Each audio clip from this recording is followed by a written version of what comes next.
Realize true comfort and relaxation at Dorotea Resort and Spa, a perfect venue for family outings, couple retreats, and various functions such as weddings, birthday parties, corporate seminars, and conferences. Dorotea Resort and Spa. We have backpackers rooms, standard rooms, deluxe, suite, and a penthouse. Also, relax and rejuvenate with our spa's invigorating treatments, services, and facilities. Dorotea Resort and Spa, Kahugutan, Bakakay, Albay. For reservation, contact us at 0917-777-5734.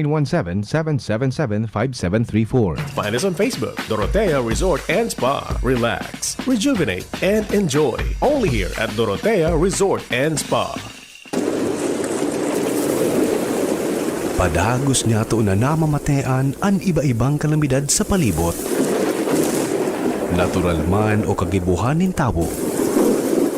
Padagos ang pag-init kan kinaban. Malala na sitwasyon kan polusyon sa paros. Maging sa katubigan. Basura na itinapok niya to sa kadagaan sa ininapapaduman. Panahon na, tapuso na ang pagbabarasulan asin pagtutururuan. Kaya ta daw hampangon na nagyat na inikan kapalibutan? Kaya! Kaya ta! Kayang-kaya! Kaya! Sarong advocacy program sa DZGB na maghahatod din impormasyon para maibalik ang kagayonan kan kapalibutan asin maprotehiran ang lugar na sa tuyang pig-eerokan. Kaya ta daw manindugan na padabaon ng kasalugan, dagat, estero, asin kadagaan. Kaya! Kayang-kaya! Protehiran ang pamilya, asin komunidad sa paaginin sabay-sabay na paglaban kontra basura. Sa mga eskwelahan, pribado asin panggobyernong opisina, iba-ibang organisasyon, barangay, munisipyo, syudad o maging sa probinsya. Marina, magsarabayan kita at amanon ang kinabanta. Kaya! Kayang-kaya! Tamang pagmanihar kan basura, punan niyato nin seryoso sa pamilya. Mag-segregate kita ning basura, asin gibuho na parte ini kan buhay ta. Kaya! Kayang-kaya! Kaya, ang programang ini, madadangog alas 2 ning hapon, kada Sabado. Hatod sa Indo, kan iba-ibang partner agencies, asin kan DZGB. Ano? Kaya ta? Kaya!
Pilipinas, good afternoon po sa Induga Boss. Welcome po mga tugang sa inyong programang Kaya. Digdi po sa DZGB.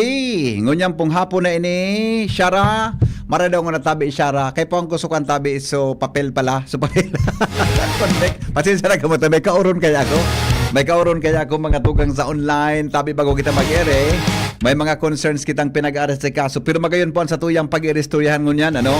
I-report ta sa indoon mga naging sitwasyon tabi mga tugang kan agrikultura sa tuyang palibot sa likod mga tugang kang kinakahampang nyato na problema sa abo may kinaraman po sa pag-alboroto kan bulkan mayon. Kabutabi na mga parantabay ngunya na paghapon, ano lalo na sa mga farmers ta. Kumusta kaya? Perang ektarya kaya so naging damage. Mga tugang may kinaraman dyan. Pero ang good news dyan, takayang kaya ta po ini. Dahil po nagpapabayaan sa tuyang provincial agriculturist and then ang sa tuyang gobyerno provincial sa pagi ni Governor Romel Rosal. Mga tugang na makuan po ini. Ha? Na day po matabangan ang sa tuyang mga farmers. Impact may intervensyon ng ginibo ang provincial government dyan. So tabang po kan sa tuyang national government sa pagi ni Presidente Bongbong Marcos, no? Kaya ngunyan tabing paghapon sa tuyang programang Kaya, mga tugang ang sa tuya tabi na Officer in Charge OIC Albay Provincial Agriculture's Office kan apaw na magkukapo dyan mga tugang sa Kabangan kang Kamaligalbay. Magkakahuron niya to si Sir Daryl John Buen Consejo. Although busy iningon niyan dahil lang po sa ng aktibidad para sa distribution kan mga akwanta sa tuya tabing mga farmers, pero yaon siya para po maghira sa tuyan in informasyon para po tabangan ang sa tuyang mga farmers sa bilog na probinsya kan Albay na napiktaran po kang ashful. Ano bang epekto kan sa livelihood kan sa tuya na mga kababayan? Nasa linya po mga tugang si Sir Daryl John Buen Consejo Bayazom. Sir Daryl, good afternoon po. Welcome sa programang Kaya.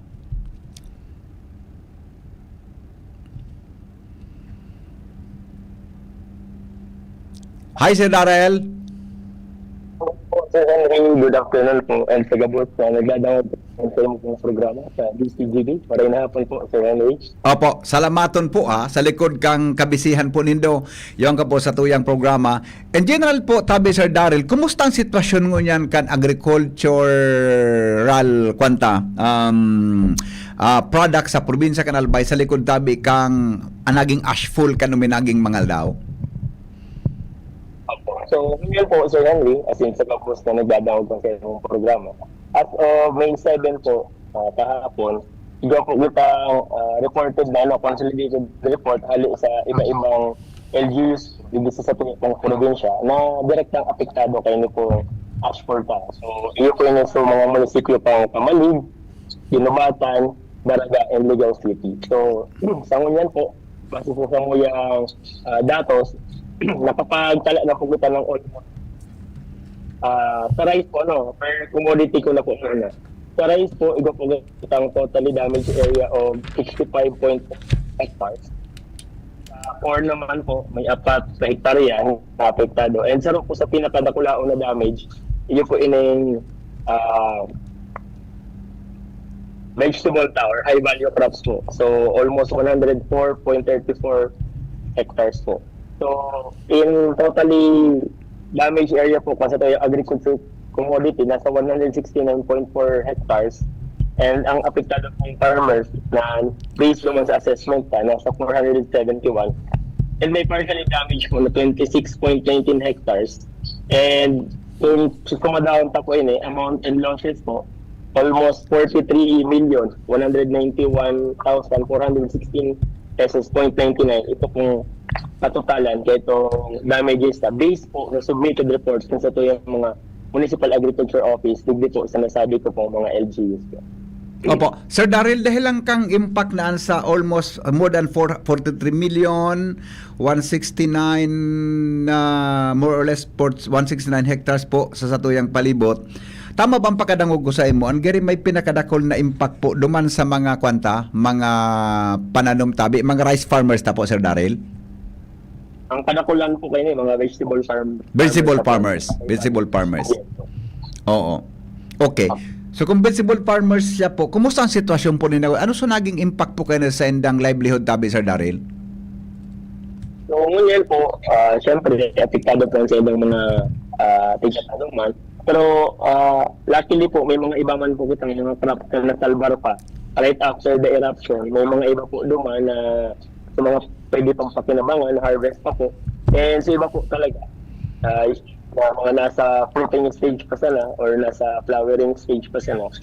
Dahil na po talaga ito nasalbar. Kasi po, hindi po sa hindi sa itong probinsya. Year round man po ang pagkang mga vegetable o itong mga tiga-akot ang cash crop o itong mga madali lang magtambo ng mga gulayon. And of course, syempre, isa sa ito yung rice sector, yung pong tiga-akot na dry and wet season. Opo. So dry season po, pakapos na po niya na May. May mga iba po na nakapag-ani na, like the first district o Balbay, nakapag-ani na yan. May iba man po dito sa second and third district na nakapag-ani na. May iba po na isa indang mga tanong is nasa fruiting stage na pero ippapahinog ka na lang. Ano po? Yeah. So yung mga na-damage ka po. And sa iba man po, sa corn, halos same man po. Kasi ang corn tayo, iba man na dry and wet season po. Opo. So, ito po ang naging assessment. And may mga iba pa pong crops po, di dinadaya pa kasama. Yan po. Aha. Kung coconut, yan po sa Miisi Part Candaraga, data pa po yan na assess, pinagahalat pa kita naman sa intervention ng PCA na mga kaibata. Kasi kung nag-coordinate kami duman sa INDA, it takes months po pala para mahiling sa epekto kayan. Especially po sa mga controlled areas. Pero kung duman siya, kasi right after the eruption po, kinaagaan po ito, nagpa-drone shot po kami diyan sa may easy part. Ito pong na-reported sa to na may mga na-damage pong mga traps. Kaya hindi po talagang kahimog itong mga aggregates na natipon po. Opo. I see. Okay. So, halos gabos tabing klaseng agricultural products Sir Daryl, may tama may talagang pinili so tama so asphalt tabi sa satuyang area na apektado po kan base sa namin sunindong mga munisipyo mo na syudad. Yes mo. Even also the livestock area po apektado. May mga report po kayo ni si Dr. Melia na ang apektado po, syempre, may mga nagkagardan nga ni kitang hayop. And of course, ito po mga forage area ninda. Itong mga tigkupaan kang sa indang mga pagkaon po. Iya, opo. Actually, ang sunod ko sa imong hapotabi, although sakop kang provincial vet, may accounting po kamo Sir Daryl sa epekto kan mga sa livestock may nagkagaradan baga tabi ng mga hayop. Kumusta po ang record nindo kay sa agriculture sa office? Okay po. So, yan po, duman po sa ini po, alin lang po ini duman man sa forwarded na report sa to ni Dr. Melia. Opo. Sa mortality po, sa cattle o ito pong tabaka, may nagadan na tulo po. May 7 karabaw na nagadan and may nagadan naman po na 16 and ayam, na ayam. Yeah. Na nagadan. And may nawawara pa po na sarong baka and sarong karabaw. And yun po yung mga tigahana pa, So, Opo. sa total man, sa damages man sa yung livestock sector, duman sa mga nagkagardan, amounting to 391,000 man po yun. I see. Ang apigang alas ko lang, although dapat ihapot ko ni kara Dr. Melia pero di ba tabi Sir Daryl dapat ini na-evacuar kan mga nakaaging alot nagkaigwa kita ki mga areas na identified para sa evacuation kan mga mga livestock tabi. Yes po, Sir Henry. Pero with regards to that po, siguro mas authorized po naman. Yes, Sir Dr. Miliano. Yeah, po. Naintindihan ko tabi yan. Okay. So ini pong mga farmers tabi na yun na naapektaran tabi, natural may impact po ini sa indang pagkabuhay. Ito pong gari na apektaran na vegetables, etc. Garo tabi Sir Daryl din na pwedeng mapakinabangan pa tabi para konsumohon. Tama po? So, ito po mga, mga na-recover pa after the eruption. Pwede pa po ito makonsumo. Napa-harvest na pa po nga ng iba, Kasi naglibot po kami ito sa parte kang daraga, Kamali, Ginubatan, and Ligaw. Maski nga duman po sa upland ng Ligaw, dyan sa mga barangay kang pinamanikihan. May mga nahiling po kami ito, nag-harvest pa talong, still harvest na pa po ito. Itong asugasan lang po inining maray. Pwede pa po iniikot. I see. And ako nga po, nagmakalman ako sa ngaling matatabang man kita luma. Yeah. And luman po sa talaga na daina, so considered po ito as losses po. So ngunyan, ang ginibot pong intervention sa provincial government of Albay, sa pamamayo po ng Governor Noel Rosal, immediately po nagtaong kita kay itong 10 kilos of rice para po duman sa inda, pandagdag sa pagkabuhay ninda. And starting po Monday, mananaw na po kita kay itong immediate cash assistance o immediate cash transfer po. Natataw duman sa mga apektado para na nalaog ta po sa DSWD. So, igwaman po kitang almost 6,411.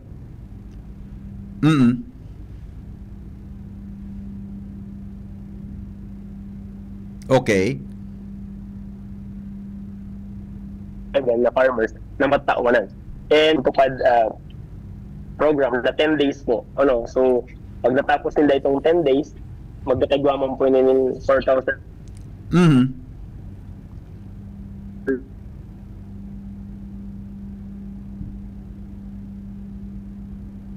Ayun. Okay, sandali lang. 150 na makukuha sinda. So, ang apunta po kayo. Apa. Yes po, kaya rin. Yeah, opo. Medyo nagbabuffer tabi, Sir Daryl, sa imong signal, Pero good to know tabi na sarong ko lang pong itong intervention kang provincial government na enot. Ano nga ni po ito, Sir Daryl? So inot nang itinabang ta sa tuyang mga farmers tabi. Pakiulit po, ta medyo nagputol-putol signal. Tama ba yon? 10 kilos na bagas tabi. So inot ang na-distribute tabi, Sir Daryl? Yes po, 10 kilos of rice po ang inot ang dinistribute sa tuyang mga farmers na directly affected po. Yeah. And panduwa po, mapuon po sa Lunes, next week, mapuon na po kita kayo may ali po sa DSWD na immediate cash financial assistance po. Opo. Nasa 10,200 pesos po yun eh.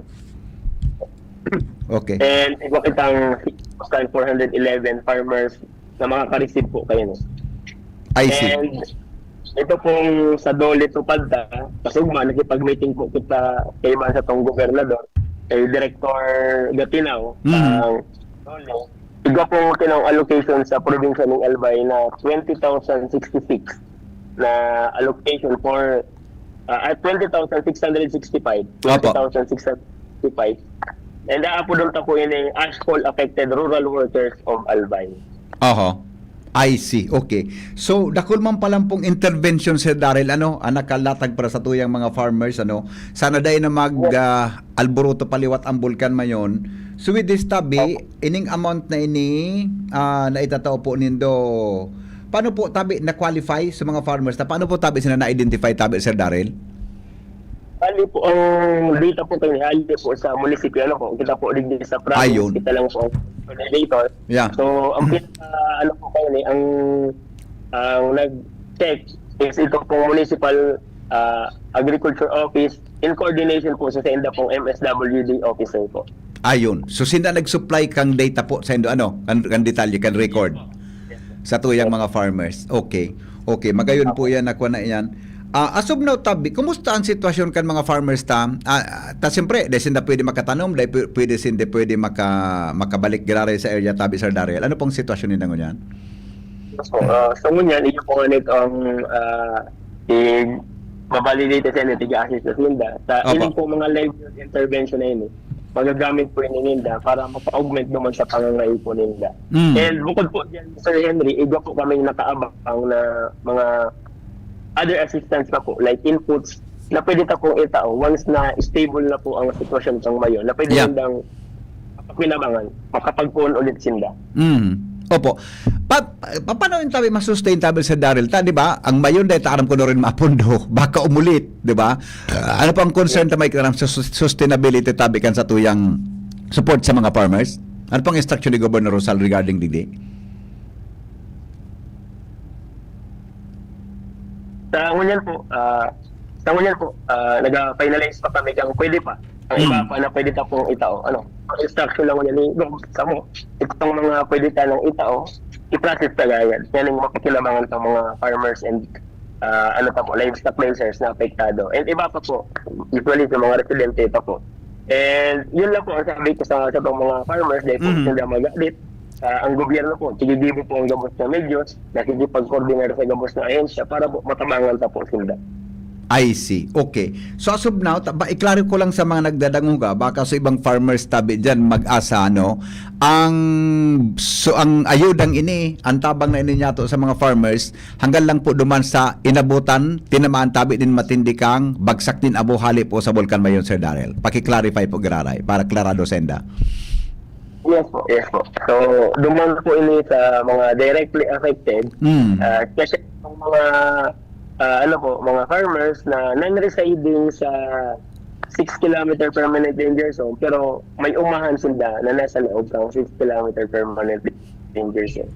And of course, ito mga farmers na beyond 6 na naabot po kayo ng at point.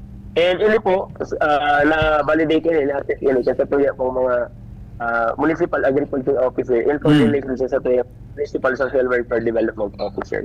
Opo, oo. Si Governor Tabi, may direktang tubo, sabi nga, may direktang connection kay Presidente Bongbong Marcos. Asan from that pa, ano pang garon natugon sa imo kang gobernador na pwedeng ikatabang bilang intervention po sa mga farmers ta po, Sir Daryl? Yes po. So, duman po ini sa mga directly affected. Sa ngunyan po, sa ngunyan po, nag-finalize pa kami kung pwede pa. Ang iba pa na pwede ta pong itao. Sa ngunyan po, sa ngunyan po, nag-finalize pa kami kung pwede pa. So, sa ngunyan, iga po itong tigahalat, ano po, ito po tiga-apod tang PAF or itong Presidential Assistance to Farmer, Fisher Folk and Families po. Na haluman po yun sa Department of Agriculture. Ini po, so 2,325 pesos na amount para man po yun duman sa oil crisis na ano. Yeah. So, ngunyan po, i-implement tayo ni ngunyan na Mayo. Immediate po sa tuyang payoff yan, ngunyan na Mayo. Opo. And it will information po duman sa tuya po mga congressional offices po. Opo. Sa itong mga Congress, first, second, and third district of Albay. And aside po dyan, may mga alokar man po ang provincial government of Albay, may mga assistants man, hali mismo sa PGA, para man po makapag-open fund, bago lang digit sa ito yung mga farmers, but ito nga yung mga mga apektado pang fuel price increase ito. So, na-announce naman po iniligom. So, I see. yun. Alatunta lang po sa hindi kung rin po ini mangyayari kasi nasa process naman po kita kayo. I see. Oo. Ang kagayo ng Sir Darrell ano yan, tagari, di ba, si Presidente Marcos, grabe ang suporta sa tuya. Buda, grabe ang attention na pigato sa tuya, tabi, lalo na ining panahon ni tabi na igwa kita ki krisis sa sitwasyong Kambulkan mayon. Yes po. Oo, okay. Salamat po sa tuyang presidente po. Okay. May nag-text kaya digdi. Sabi niya, good afternoon po sir. Pakitanong po sa agriculture kung mayroon silang mga vegetable seeds na pwedeng ipamigay in case po na magnormalan mayon. Kasi po alam ko tumutulong, kasi alam ko po nagtatabang sinda kan mga nakaaging aldaw pa, ngunyan po na panahon na ini. Yes po, go ahead tabi, Sir Darrell. Yes po, yan po nga sabi ko sa Henry. Mas po ngunyan, iga po kita mga tigtatang binhi po. So mga muya po magtanong, so mga vegetable seeds padagos po sa po yung pagtatao po. Bilog po na alpay, po. And sabi ko po nga ni Sir Henry, kung itong mga lugar na natanungan nila nasa mayon part, and igwa pa silang lugar na they abot yung kang mayon, harayo man, kaya pwede nilang pagtanungan. Pwede sila po mag sa mga opisina para po matawan sila na yung pagtanong po. And dyan po sa mga farmers na kailing mayon eruption, pag nagkalma na po yung sitwasyon igwa man po ang mga nakaabang, napantabang po sa inda para po makapag-call ulit sa indang mga pagkabuhay po. So, bago lang po sa probinsya ang mga tao, nakipag-coordinate naman kita sa Department of Agriculture para mas sa tuyang maitabang pa sa tuyang mga paraong. Opo. Sir Darrell, may nahiling po ka mo nag-future plan sa mga farmers. Tata, siyempre, di man basta-basta pwedeng irayuin sa asphalt in kaso sa mga mabot na aldaw kung nagtutuga pa po ang bulkan mayon. May nahiling ka po future plans kung ano po ang pwedeng gibuhon para sabi nga makontrol lang, malimitaran anarog kayo ng damage po kung nagkakaigwan ng pagtuga ang bulkan mayon? Yes po. So, ngunyan po, nasa pag-aadan, kasi may mga proposal po talaga na dapat po talaga dyan sa 60 km permanent danger zone, dahil na po dyan naka-star. Kaso, syempre, kung yaon dyan ang senda po mga pagkabuhay, di man po pwedeng bayanin dahil yan, lalo na po nag-renog na o nagurungan na, syempre, pa yan mangyari nila yan. So, ngunyan, yan ang mga tigiling tang sitwasyon na kung mabawalan ta sila magtanong dyan sa lugar na iyan, then ta sila pwede i-relocate. So, yan po ang mga tig-iisip na kasi that is, dakulang po yan. Dakulang task po yan sa tuya. So, yan, may mga po kita, series of coordination and pakikipag-ulay kung paano ta po inigibuhon. Ngayon sa mga maabuto na panahon, data na makaparang araw kayo nitong mga damage. Iyo, bata, ang predictable baga po ang Mayon Volcano. Ang predictable baga dipisilon ang pag-predict niya sa mga maabot na aldaw. Tabi Sir Darrell, di ba? Sabi ko po sir, ang Mayon eruption, yun po yung pinakahalawig na kalamidad na nag-aagi po sa to. Yeah. Ang bagyo, daw lang po yan, and other calamity. But for eruption po, it takes months para po mahiling ta kung okay na ang sitwasyon. Opo. May text po digdi. Sabi niya, iba ini. Good afternoon, sir. Sabi niya, salamat po. Nakabili kami ng mga gulayo na mura kahapon duman sa may buwang. Organic pati. Magayonon po itong nabakalmi. mogmahon kami tabaratuhon sana. Saludo po kami sa programa kan agriculture sa Albay, although baka man po ini parte kan topic nindo, gusto ko lang i-share ta na ugmahon pa ako tabaratuhon sa bakal may kasuhapon o Sir Darrell. Go ahead please, reaction tabi. Ano po nga Sir Henry ang masugibot, kasi kita po, dyan po sa parting mo,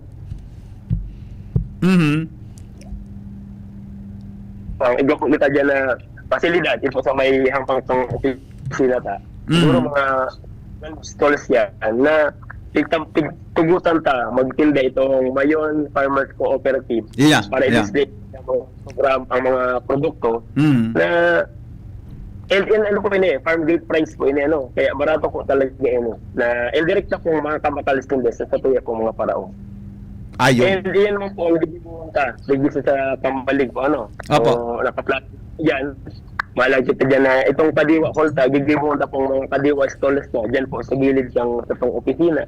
Kaling mga nagbabiyahe, pass through and through lang, mahiling yung daan, nakadisplay sa mga produkto sa tuya mga paraoma. So this is also a form of helping them sa marketing na dahil mabarat ang senda pong mga gulayon. Or ang senda pong mga produkto na mas matabangan ta sinda kung pera sa current market price, yung ito ipapabakal ta sa inda po. Yeah, opo. Sir Darrell, sa mga munisipyong nabanggit mo Kasubago, ano pong munisipyo so talagang pinakagrabe ang damage sa asphalt? Susugsasi sa Pindro sa agrikultura? So pinaka-reporta po, ang pinaka-dakol pong damage sa high value po is ginubatan. Ano po? Ginubatan, ang pinaka-dakol pong damage. And ang nagsulod po digdi sa pinaka-dakol pong damages pa is Daraga and Kapalig, Ligaw City po. Yun. Ayun, Ligaw City. So kamalig bako man masyado pa, although lampas ay so senda subdalagan ka na buano. Nasa 707, opo, sa Kamalig po, nasa 777,000 man po. So, losses tinda. Ang Kadaraga po, nasa 8.6 million. And sa Ginubatan po, almost 20 million, 764,000. And sa Ligaw, nasa 6 million man po. Ayun, opo, okay. Pero sa mga LGU po, sir, may intervention naman na nainot, May apera kan tinao po nindo sa dato sa provincial government, the national government. Yes po, ang mga ang mga respective LGUs po ninda may mga tigtataon naman pong intervention hali po mismo sa inda po. And ako lang salamat po ngani kasi ang pong mga LGUs po na yun, madali po sa itong mga coordination permits.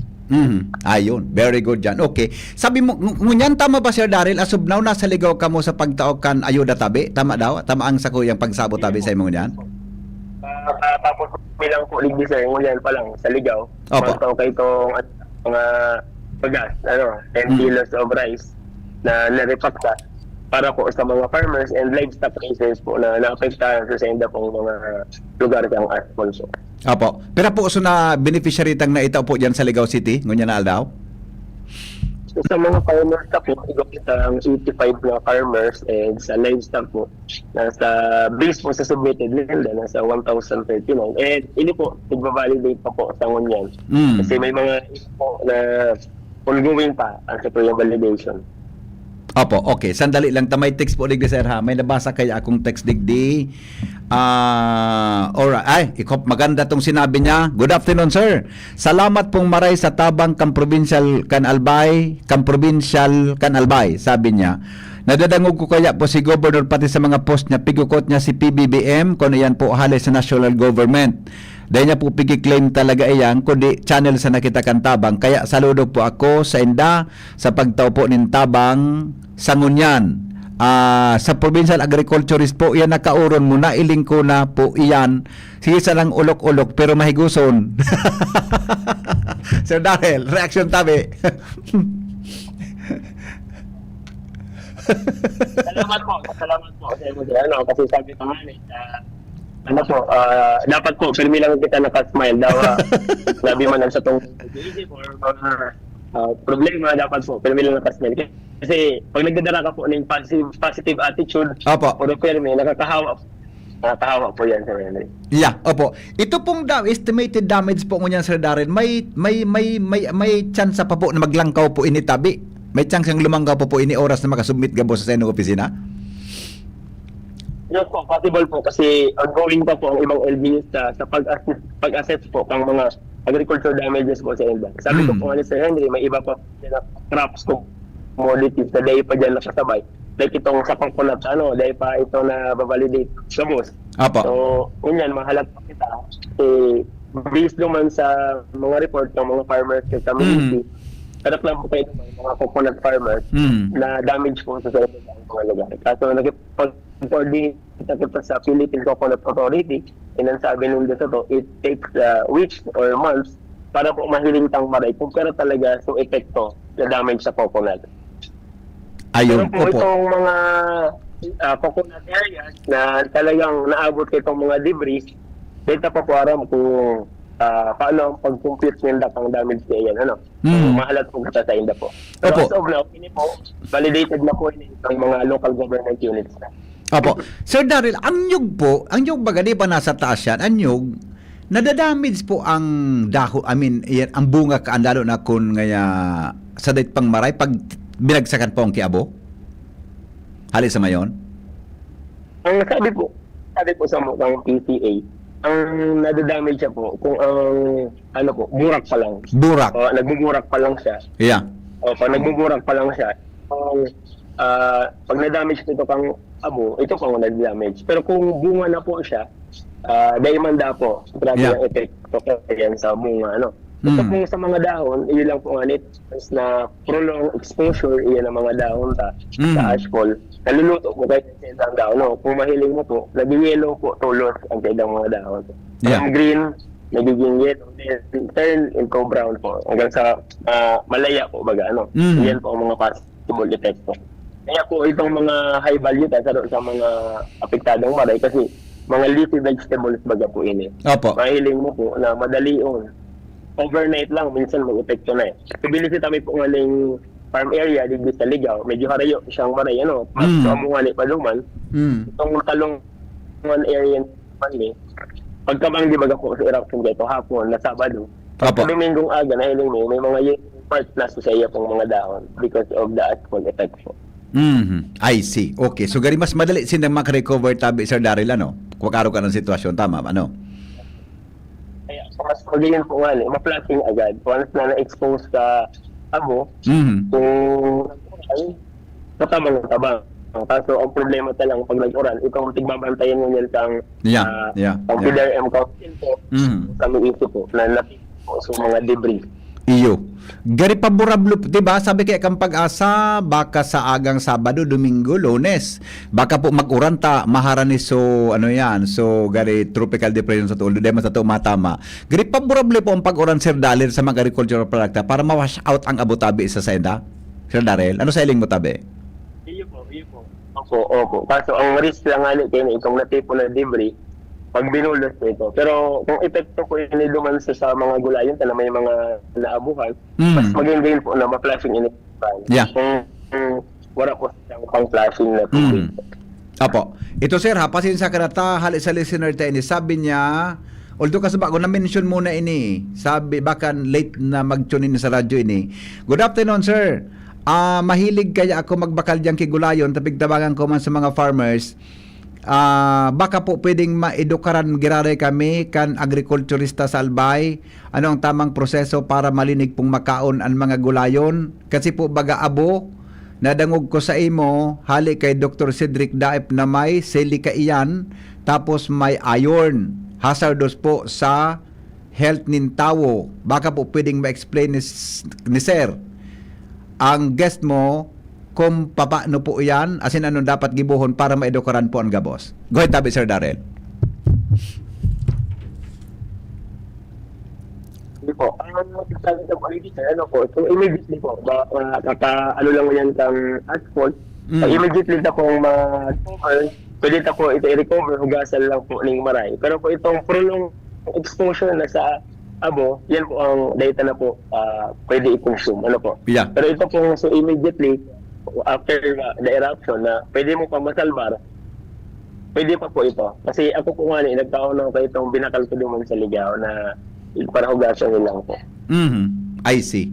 Di ba ko dyan kimang ito? So, pero too much prolong po siya. Yeah.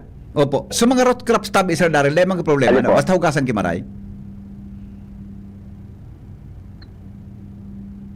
Ang mga Ayaw po, dyan po sa part na, yan. Mhm.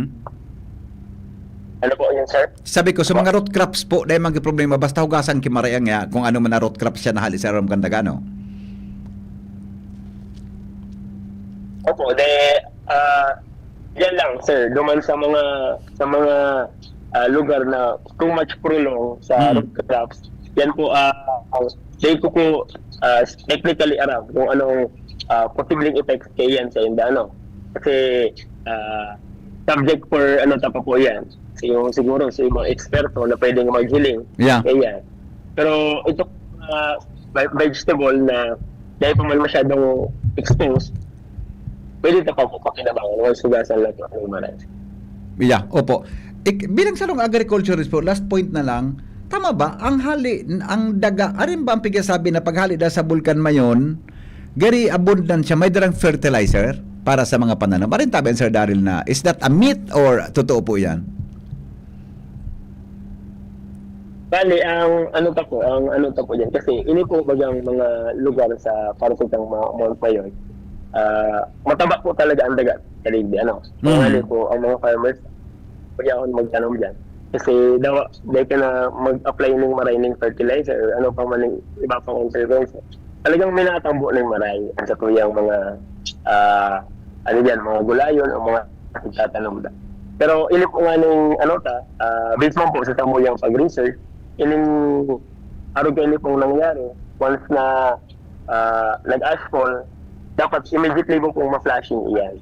Kasi minsan minatagas po ang daga, and kung dahil mo man po ma-flashing siya, kung magwa ka pong kung bago man po dakulo na nagkakadikit lang, pwede mo po nilaganan or applyan ng mga soil enhancer para po mas magayon sa quality kang daga po. Pero sabi tangan para mas maaraman tayo na maray, kung in doubt mo pa mo, pwede po magkuha ng sample kang tayo mo pong daga, and pwede mo pong ipa-check sa tamuyang opisina or sa pinaka-araling municipal agriculture office. Kasi may mga soil tester sheet naman kita para maharaman ta sa quality kang daga po. Kasi yan po ang pinaka-inot na practice talaga bago kita magtanong, para mo ta sa quality kang sa tuyang daga. Yeah, very good point. Okay. Sir Daryl, salamat na maray sa oras mo tabi sa DCGB. Baka po may mensahe ka, may pangapunan ka sa mga farmers po, lalo na ining mga naapektaran kang ashfall. Igwa ka tabi ng sufficient oras para dyan. Go ahead po. Henry, po lang salamat po sa imong programa na makapag-inform kita sa yung mga karauma. And sa gabos mo na nagdadang sa mga farmers dahil lang po kung mag-alit ang provincial government of Albay sa pamamayo po ni Governor Noel A. Rosal, pakiring po sa tamong opisina to the AFAO and Albay Veterinary Office and other agency po. Nagpapasalamat po kami sa indo po mga tamang, and igibigin sa po ang gabos na medyo para po mabawasan po ang paggabat na namamatay sa tuyang mga parauma dahil po sa nangyari po ashfall incident po sa tuyang probinsya. Yun lang po, nakulang salamat po sa Yanni, and just mabalas po sa inyo. Yes, salamat po Sir Daryl. Ingat po, permi, and good luck po, and congratulations po in advance. Mabuhay po kamo.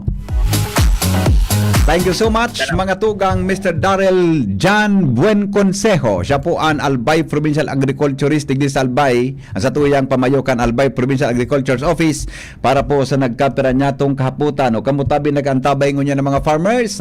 Congratulations sa indo tabi ta ikaw kamong ayuda na naresibi, and siguro ingat-ingat lang permi kita magsunod po sa mga abiso kan gobyerno, tangani po na day kita masyado na naapektaran. Alright? Mga tugang, ang kaya mabalik makalipas lang kanagkapirang mga patalastas.